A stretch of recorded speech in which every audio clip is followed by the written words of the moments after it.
Welcome back. अब बात करते हैं आईपीओ मार्केट की। तो अपडेट ये है कि आईसीआईसीआई लोम्बार्ड का आईपीओ फुल्ली सब्सक्राइब हो चुका है।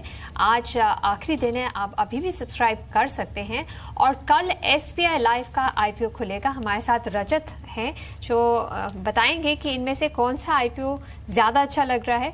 रजत, एक तो लाइफ इंश्योरेंस का आईपीओ है जो एसबीआई का है और एक जनरल इंश्योरेंस का आईपीओ है आईसीआईसीआई लोम्बार्ड। क्या कह रहे हैं एक्सपर्ट्स, इन दोनों के बीच में इन्वेस्टर्स किसको चुने? बिल्कुल, जिस तरीके से सब्सक्रिप्शन फिगर्स आ रही हैं आईसीआईसीआई लोम्बार्ड की, उस हिसाब से तो लग रहा है कि ये भी अट्रैक्टिव रिटर्न्स दे जाएगा लिस्टिंग पे। लेकिन हमने ट्रेडर से जानने की कोशिश की है, ब्रोकर से जानने की कोशिश की कि पैसा कहां पर लगाएं, कहां पर ज्यादा से ज्यादा मुनाफा हो सकता है। पहले तो मैं थोड़े कंपैरिजंस बता दूं दोनों ही आईपीओ के बीच में, जो करना मुश्किल है। ऑब्वियसली एक जनरल इंश्योरेंस कारोबार पे है, एक लाइफ इंश्योरेंस कारोबार पे है, लेकिन मार्केट शेयर आईसीआईसीआई लोम्बार्ड जो होल्ड करती है वो 8.4% का है और एसबीआई लाइफ 8.2% का मार्केट शेयर। क्लेम सेटलमेंट यानी कि कितने स्टेल सेटलमेंट किए, उसमें 96% आईसीआईसीआई लोम्बार्ड का रेशियो है, 98% एसबीआई लाइफ का है। तो इसमें भी पैरामीटर लगभग बराबर ही नजर आ रहे हैं।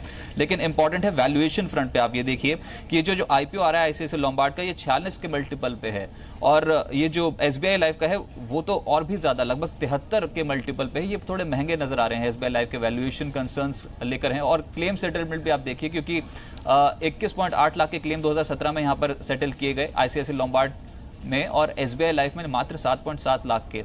मैं फिर कह दूं, वैल्यूएशंस पे कंपेयर करना थोड़ा आईपीओस को, दोनों को अलग अलग इंडस्ट्री को बिलोंग कर रहे हैं, जनरल इंश्योरेंस लाइफ इंश्योरेंस, तो इतना ज्यादा मायने नहीं रखेगा। लेकिन अब मुद्दे की बात कि पैसा लगाएं कहां पर, जहां पर रिटर्न मिलेगा। सबसे पहला सवाल कि लिस्टिंग गेन किस में होगा, तो ज्यादातर ब्रोकर्स मानते हैं कि एसबीआई लाइफ में लिस्टिंग गेन होने के चांसेस हैं। 55% ब्रोकर्स का मानना है कि लिस्टिंग पे आपको पैसा दे जाएगा। आईसीआईसीआई लोम्बार्ड 40% ब्रोकर्स मानते हैं और 5% पता नहीं। लेकिन फिर भी आईसीआईसीआई लोम्बार्ड के सब्सक्रिप्शन फिगर्स ठीक हैं, तो हो सकता है लिस्टिंग गेन्स के चांसेस ज्यादा हों। कौन सा आईपीओ लंबी अवधि के लिए बेहतर है, उसमें आईसीआईसीआई लोम्बार्ड प्रोमिनेंटली जो वैल्यूएशन जिसके बारे में बात कर रहा था उसी तर्ज पे 75% ब्रोकर्स मानते हैं कि आईसीआईसीआई लोम्बार्ड लॉन्ग टर्म में पैसा बनाने लायक ये शेयर रहेगा। तो इसको खरीदारी कर सकते हैं, चाहे स्टैगर्ड वे में ही धीरे धीरे करके सही, लेकिन लंबी अवधि में आपके पोर्टफोलियो का हिस्सा होना चाहिए। एसबीआई लाइफ 20% ब्रोकर्स मानते हैं, वैल्यूएशन थोड़े रिच नजर आ रहे हैं और 5% ब्रोकर्स का मानना है कि अभी और इस पर कंसर्न्स बाकी हैं। लेकिन इंश्योरेंस आईपीओ अच्छे हैं या फिर एचडीएफसी म्यूचुअल फंड का आईपीओ, म्यूचुअल फंड के आईपीओ के लिए वेट करना चाहिए या फिर अभी पैसा लगा दें? उनका ये मानना है कि दोनों बेहतर है। इंश्योरेंस कंपनियां भी रिटर्न देंगी और म्यूचुअल फंड बाजार पे अभी भी लिक्विडिटी इंटैक्ट है। तो अगर आपको प्राइमरी मार्केट से कमाई करनी है तो चाहे एसबीआई लाइफ हो, आईसीआईसीआई लोम्बार्ड या फिर एचडीएफसी म्यूचुअल फंड, सभी में ही पैसा बन सकता है। चलिए, कुछ और सवाल आए हैं दर्शकों के। हरिंदर है हरियाणा से, अब जुड़ रहे हैं हमारे साथ। Harinder, good morning. Good morning sir. Sir मेरे दो क्वेश्चन है। मैंने अतुल ऑटो के 100 शेयर लिए हुए हैं 489 पर। ओके, तो मैं पूछता हूँ कि मैं इसे होल्ड कर सकता हूँ या प्रॉफिट बुक कर लूँ? ओके, राजेश क्या कहेंगे अतुल ऑटो पे आप? देखिए, ऑटो क्षेत्र में जिस तरह के रुझान बना हुआ है उस हिसाब से मैं कहूँगा कि ऑटो एज ए सेक्टर अच्छा लग रहा है। बट इस वक्त अतुल ऑटो के जो वैल्यूएशन है मुझे थोड़े से स्ट्रेच नज़र आ रहे हैं। मैक्सिमम ये 515 520 तक जा सकता है, तो जो कि हायर लेवल्स के बहुत नज़दीक है। तो मैं कहूँगा थोड़ा सा और बढ़ता है, एक बार मुनाफा वसूली कर ले। अगर ऑटो सेक्टर में ही बने रहना हो तो दूसरे स्टॉक, फॉर एग्जांपल मारुति एक अच्छा कैंडिडेट हो सकता है, या टाटा मोटर्स जिसके वैल्यूएशंस बहुत अच्छे हैं, वहाँ निवेश किया जा सकता है।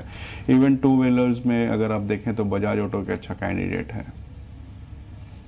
ठीक है, तो राजेश एडवाइस करें स्विच करने के लिए, किसी और ऑटो शेयर में इन्वेस्ट करने के लिए। हमारे पास हमारी नेक्स्ट कॉलर है मंजू, जो हमें राजस्थान से फ़ोन कर रही है। मंजू, गुड मॉर्निंग, क्या सवाल है आपका?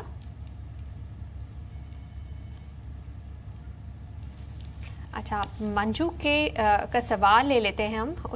उनके पास टाटा ग्लोबल के 1500 शेयर्स हैं जो उन्होंने 170 रुपये में लिए हैं और उनको बहुत अच्छा रिटर्न मिल रहा है। हम सुमित से पूछते हैं क्या दिख रहा है शेयर्स, इस शेयर पे चार्ट्स पर। सुमित, मंजू ने ठीक टाइम पे ये शेयर खरीदा, आज उनको बहुत अच्छा रिटर्न मिल रहा है। Tata Global actually 52 week high पे ट्रेड कर रहा है। आपको लगता है कि ये स्ट्रॉन्ग शेयर है, बने रहना चाहिए, कि आपको लगता है कुछ प्रॉफिट टेकिंग कर लेनी चाहिए? बने रहना चाहिए। स्टॉक ने after a long time breakout दिया है। ये स्टॉक यहाँ से और भी तेजी दिखा सकता है, जिसके अंदर हमें 240-250 के लेवल्स आने वाले कुछ ही महीनों में देखने को मिल सकते हैं। अभी 218 के आसपास ये ट्रेड कर रहा है, इमीडिएटली भी यहाँ से तेजी ही देखने को मिल सकती है। जिसके अंदर 225 से 230 के लेवल्स देखने को मिलने चाहिए, और ओवरऑल 240 से 250 के लेवल्स भी जल्दी ही देखने को मिल सकते हैं। I think existing long positions बिल्कुल होल्ड करके चलें, 200-205 के आसपास ट्रेलिंग स्टॉप लॉस लगा लें। ये स्टॉक का अभी इमीडिएटली एक फॉल आने के बाद सपोर्ट मिला था और वहां से घुमा है स्टॉक, तो 200-205 के आसपास का ट्रेलिंग स्टॉप लॉस लगाए, प्रॉफिट्स को राइड करें, पोजीशंस होल्ड करें। 240-250 के आसपास ये वापस से सलाह ले सकते हैं प्रॉफिट बुकिंग करने के लिए। आइए चलते हैं मोहित के पास, यूपी से हैं। मोहित नमस्कार। आपकी कॉल को प्रति चलिए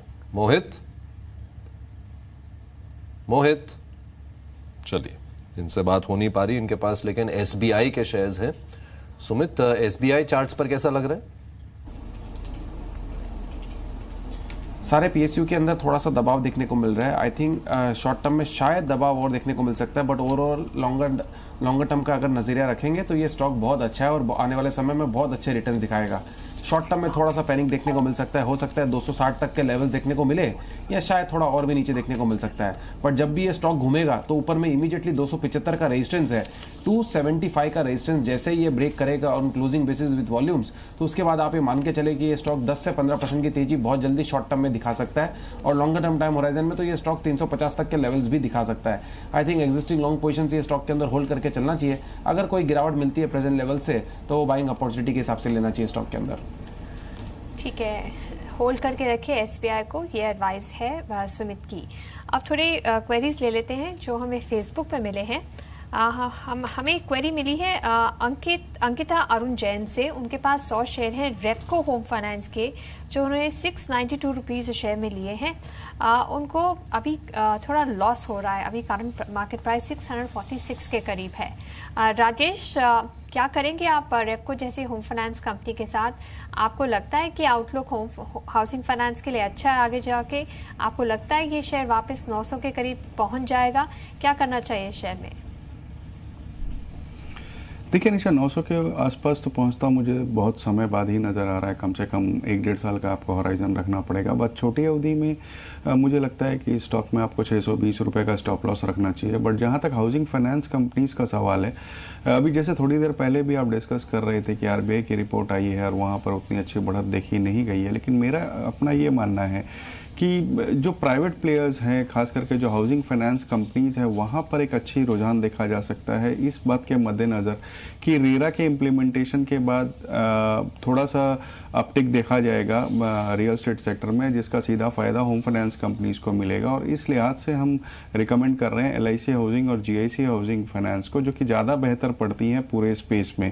न केवल इस वजह करके बल्कि उनके एनआईएम्स अच्छे हैं, बल्कि इस वजह करके उनकी पेरेंटेज अच्छी है। एलआईसी की पेरेंटेज एलआईसी हाउसिंग के होने के कारण उनके कॉस्ट ऑफ फंड्स थोड़े कम आते हैं। तो मैं कहूँगा कि आप स्विच कर लें, रेपको से एलआईसी में या जीआईसी में स्विच कर लें, जहाँ की स्टेबिलिटी भी है, थोड़ी सी बढ़त की उम्मीद भी ज़्यादा है।